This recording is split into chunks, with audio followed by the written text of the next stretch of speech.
Good evening, and thank you for joining us for BCU Campus TV News. I am Christina Sloan. And I am Italia Hall. The Student Activity Board here at Bethune-Cookman University has put together many events here on campus. Reporter Jasmine Mose give us a little insight on how it's done. Here at Bethune-Cookman University, SAB, formerly known as Student Activity Board, is a student-ran organization that caters to the student body. SAB provides the university with many fun-filled events for the student and alumni to enjoy. One of the biggest events SAB put together is voting for election. There are many students and advisors who dedicate their time to student activity. Katara Lewis, a biology major, shares her thoughts on their advisor.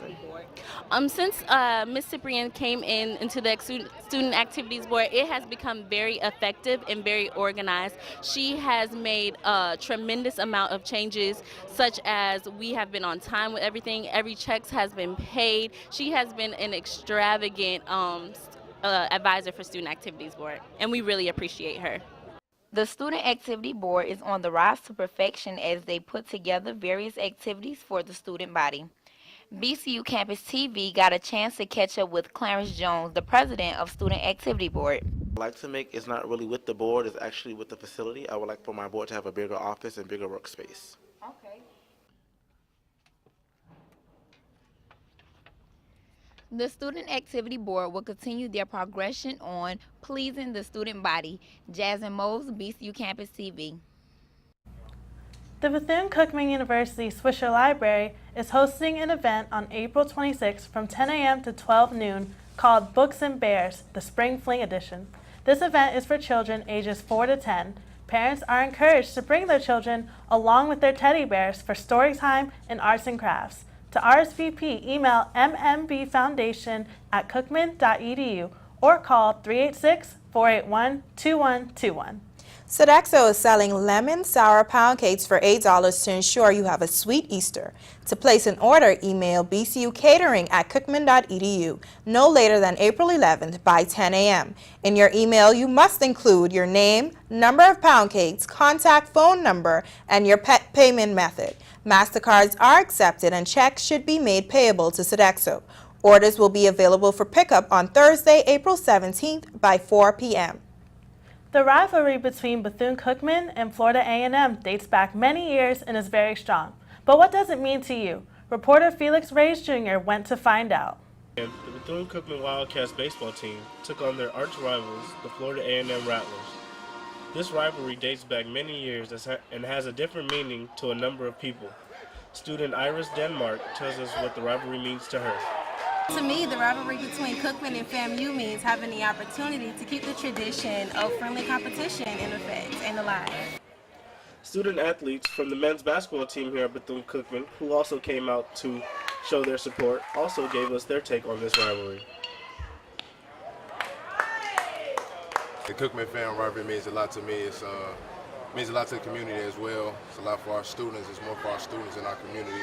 It's a big game. It's a big rivalry, and it's all about bragging rights. Bethune-Cookman and FAMU rivalry means a lot to me.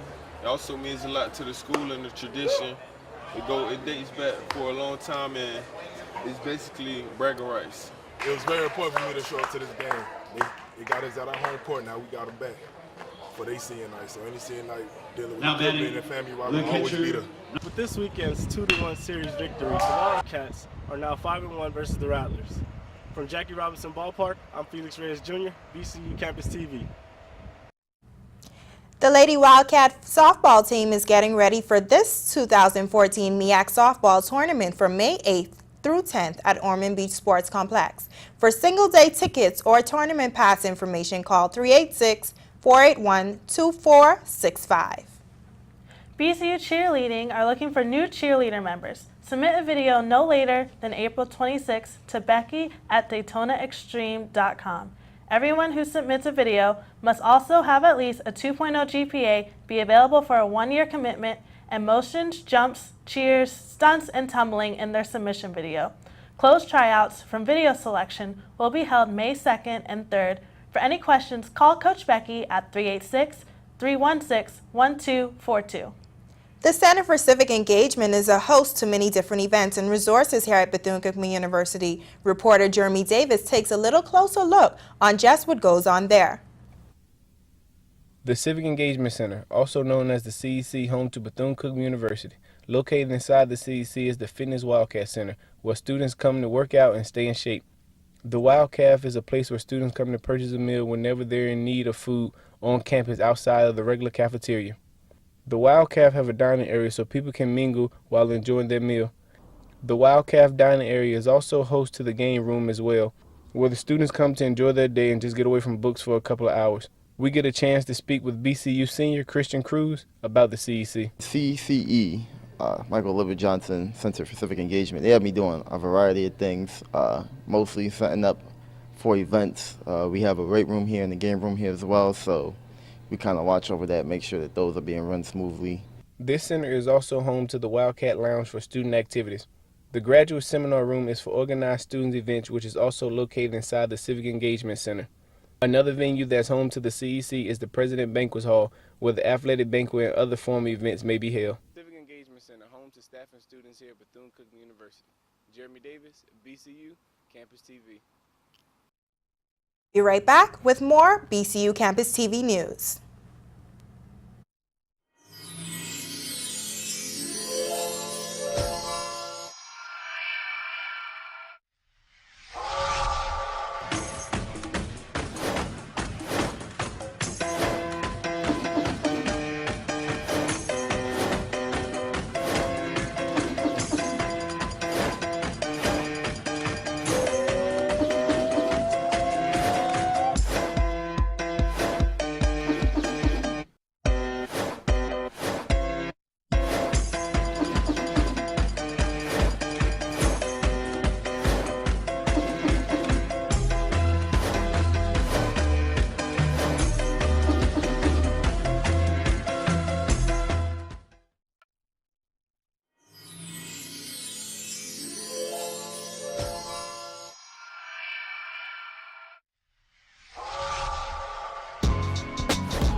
The Wildcat football equipment staff is still looking for young athletic men.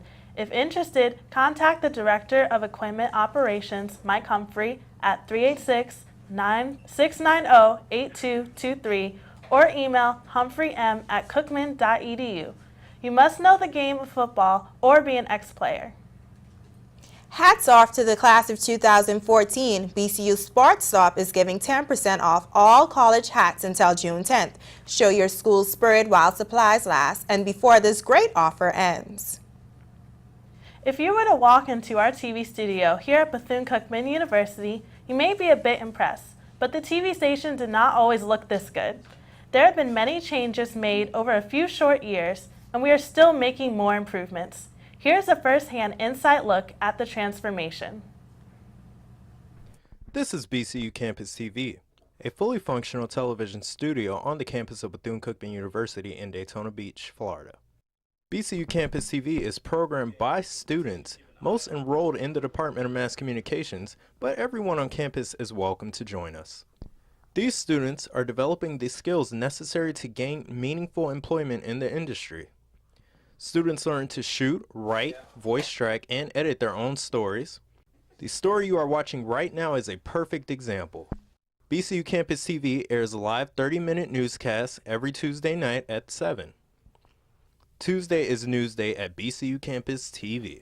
Students at BCU Campus TV learn how to use advanced TV production techniques such as virtual set editing and design, chroma key, advanced video editing techniques, and how to produce, direct, and orchestrate an original television program from top to bottom, including operating the related technical equipment. Students practice their skills by producing programs and virtual sets that air live on television and live online. It took a lot of work to make BCU Campus TV what it is today. Oh, the pre-LaBarbera era. One thing I can say about how things used to be, we didn't necessarily have a lot. I mean, people did what they could with what we had. But I mean, we only had, I guess 1 or 2 programs on, maybe the news. We didn't really have a lot going on as far as in the studio. It wasn't visually appealing, and it wasn't really a hands-on place. It was kind of like, we did a few things here and there, but that was it. And we had to be out by a certain time. It was a lot going on back then. Joe LaBarbera is the BCU Campus TV faculty advisor. That's a really tough question, because we had a television studio that was really more of a production facility that students used to create video work. They did some great work with the original production studio, but it really wasn't operating like a TV studio. There was no live programming, and I remember walking in the first day thinking to myself, oh my goodness, we have a lot of work to do. The first semester Ms. LaBarbera was on campus, students were immersed in opportunity. Sports were a huge hit with students. At first we were WM&G TV, which stood for Maroon and Gold Television. It was like Maroon and Gold Productions is where that came from. So it's been a natural evolution, and today we call it BCU Campus Television. You can look at that name, you can read it, and you know exactly what it is. BCU Campus Television. The studio still needed a lot of work, but there was really no money to make it happen. I looked in this sort of room that was in the back, and it was just filled with old equipment, nasty stuff that didn't even work, that we couldn't use. And I thought to myself, this would make a really good control room. We could make a really nice control room out of this old room that was just filled with old nasty equipment. And I peddled that to everybody on campus. I'm like, I need $50,000. I need $30,000. By the end I was like, just give me $1,000, whatever I could get. And slowly we started piecing this room together. And I actually came in I came in one day and ripped out this sort of temporary floor structure because I couldn't get anybody on campus to even do it.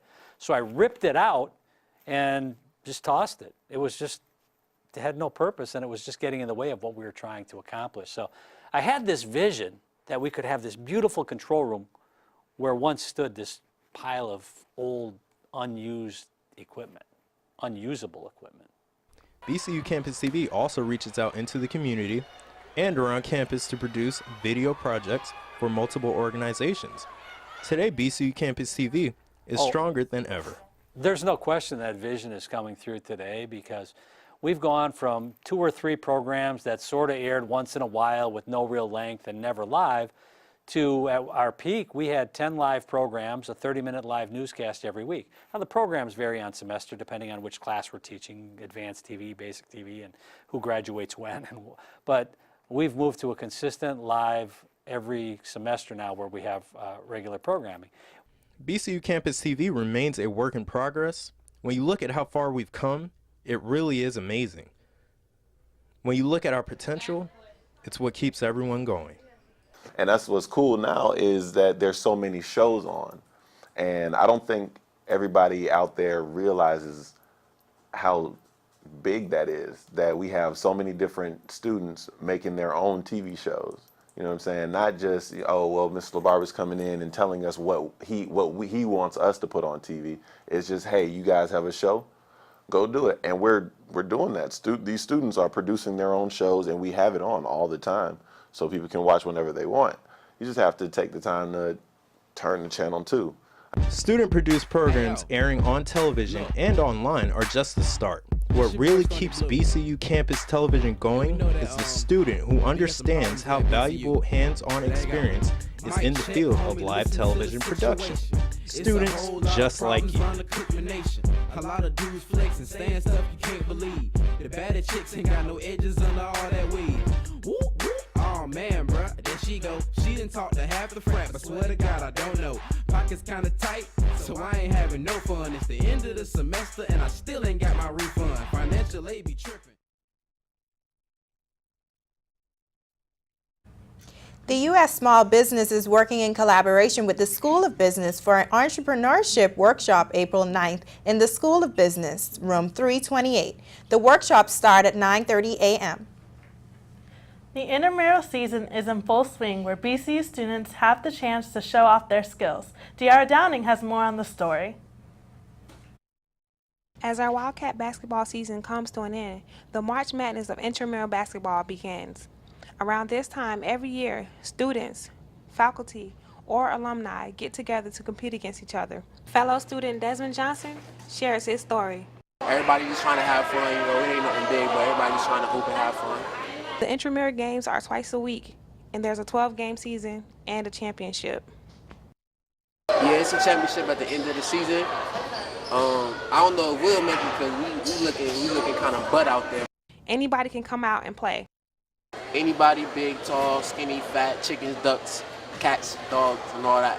If you thought that the regular basketball season was hyped, they bring a lot of intensity to the game, you know what I'm saying? So nobody want to be looking crazy out here, so everybody's pretty much hyped up. They say love doesn't cost a thing, and neither does an intramural game. So come out and see what intramural is all about. De'Ara Downing, BCU Campus TV. The School of Liberal Arts just hosted their first ever School of Liberal Arts conference. Reporter Sophia Fleming was there to give us more. The School of Liberal Arts Conference was held this past Thursday in the CCE. The SLA conference showcased talents amongst our students in the various departments. BCU Campus TV caught up with the Dean of the School of Liberal Arts, Dr. Alan Kelsey, to get her insight on the importance of this conference. Oh, the School of Liberal Arts Conference is important because it provides an opportunity for our students to showcase what they are learning and what they are doing. And it was a faculty driven project. When the two schools merged, social sciences and humanities, we had faculty from both sides in different settings saying, you know, our students are really performing at a very high level. We should recognize them here instead of sending them away. Not that we don't send students to conferences, but we thought we had so many students that excelled that this would be a wonderful venue for them. What makes the School of Liberal Arts so unique is the diversity of the majors. There are 12 majors under this school. We really have such a diversity, rich diversity of not only talent, but just wealth of, I think, information in our School of Liberal Arts. And the fact that we have 12 different departments being represented at this conference, I think speaks for itself. And I think as the theme of our conference says very appropriately, that we're finding common ground among the liberal arts. The SLA conference provided vital information on the School of Liberal Arts. Be sure to be at the next one. For BCU Campus TV, this is Sophia Fleming. With summer coming up, many people are looking for activities to do near the water. Our own Michael Trapp gives you a few ideas you may not have thought of. Today is a great day to do fun things by the water. Here in Daytona Beach, people are fishing, jet skiing, boat riding, and more. BCU Campus TV caught up with a citizen who was here enjoying the fun. Fishing is great here. I enjoy it here on the Halifax River, and we get a lot of tourists in our city and here on the river also. See skiing, boat skiing, and I see a lot of doing motorcycle week. We have a lot of motorcycles come down and they enjoy themselves picnicking here on the beach. Coming here relaxes my mind. I just enjoy just coming and fishing. If you're ever looking for fun, relaxation, and fishing, you should come to the Halifax River and enjoy yourself. I'm Michael Trapp, BCU Campus TV. We'll be right back with more BCU Campus TV news.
Sports, here is Rashawn Phillips. The Final Four is finally over with UConn winning NCAA's national championship game last night with an astonishing victory over the University of Kentucky, 60-54. The key to this win was Shabazz Napier, who turned in another all-court masterpiece with a solid 22 points. UConn has won the most NCAA men's titles since 1999 with 4, and Coach Kevin Oley winning a title at his first NCAA tournament. Over in New York, it was a special day for Derek Jeter as he was feted by fans and celebrated by teammates through his final opening day in the Bronx with a win over the Orioles. And for your Fighting Wildcats of Bethune-Cookman University's baseball team, as they clinched yet another MEAC Series win against the rivals Florida A&M University on Saturday 8-1 and again on Sunday 4-2. That game was nationally televised on ESPNU with a broadcast team on hand here at Jackie Robinson Ballpark. And also right around the corner is the 2014 MEAC Southern Softball Conference here, which will begin on May 8th through the 10th at Ormond Beach Sports Complex. With sports, I'm Rashawn Phillips. Back to you, Christina. Thank you for watching BCU Campus TV News. Join us next week at the same time. I'm Christina Sloan. And I'm Italia Hall. Good night, BCU.